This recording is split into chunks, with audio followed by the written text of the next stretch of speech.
All right, welcome back. We are about to dive into one of the most intense and, honestly, foundational chapters in the entire story of the Exodus.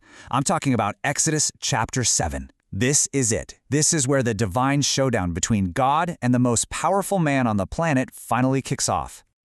So before a single plague hits, before any of the really big wonders begin, God just lays it all out. He makes his purpose crystal clear.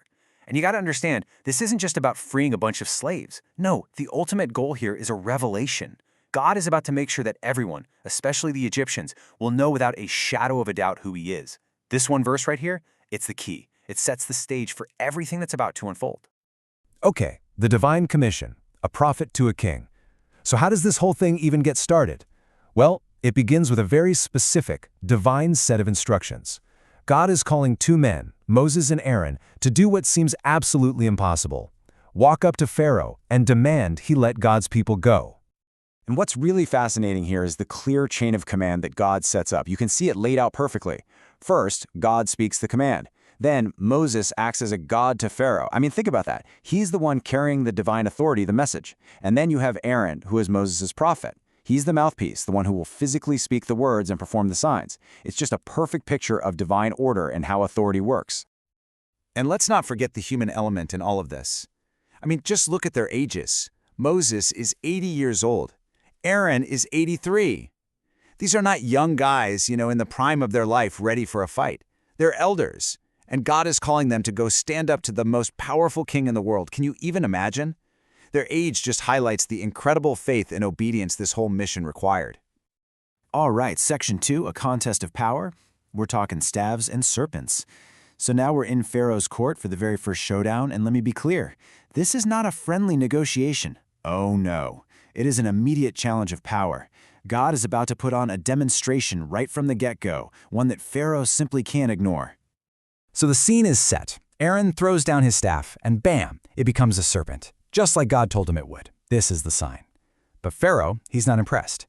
He calls in his own guys, the magicians, the sorcerers, and through their secret arts, whatever those were, they do the same thing. Their staffs become serpents too. And for a second, you can just imagine the tension. It looks like a standoff, like maybe their magic is on the same level as God's power. But then, everything changes. Aaron's serpent, the one made by God's power, it literally swallows up the magician's serpents. This is the whole point. God isn't just flexing to show that he also has power. No, he's making it undeniably clear that his power is on a completely different level. It's so superior that it just consumes all these other pathetic claims to power. And right here we hit a theme that's going to be central to this whole story. Even after seeing his own magician's power get literally eaten, Pharaoh's heart is hardened. He just won't listen. And the crazy thing is, this wasn't a surprise to God at all. It's happening exactly as the Lord said it would. Okay, so the sign with the serpents didn't work. Pharaoh didn't budge, so God escalates. The time for little signs is over. Now the plagues begin. And this first one, the river turns to blood, it's not some random natural disaster. This is a direct, surgical strike aimed right at the heart of everything Egypt holds dear. So before we even get into the details, just think about this for a second. What's the lifeblood of a nation? Especially a nation like ancient Egypt, plopped right in the middle of a desert.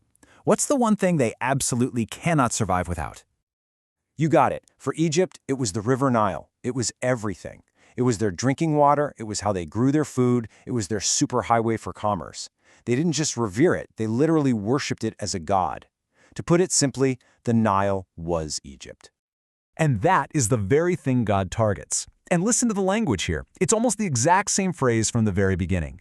God says, "In this you shall know that I am the Lord." See what's happening? He is systematically taking apart the so-called gods of Egypt, one by one, to prove that he alone is the one true God. And the consequences are just devastating, absolute chaos. The entire ecosystem of the Nile just collapses. All the fish die. The river starts to stink. I mean, can you imagine the smell? The Egyptians can't drink the water anymore. And this wasn't just contained to the river. We're talking blood throughout the entire land of Egypt. Even water they'd already collected in pots and jars, it turned to blood. Life in Egypt literally ground to a halt. So, after all that, after a national catastrophe of this scale, how does Pharaoh respond? Surely, this is the moment he caves, right? Let's take a look at his response. You're not going to believe this. Again, the magicians of Egypt managed to replicate it. Now, the Bible doesn't say they turned another river into blood, but they did something with their enchantments to mimic the effect. And that little bit of success was all the justification Pharaoh needed to dig in his heels. So instead of showing any humility, any concern for his people, Pharaoh just turns around and goes back into his house. He doesn't even give it a second thought.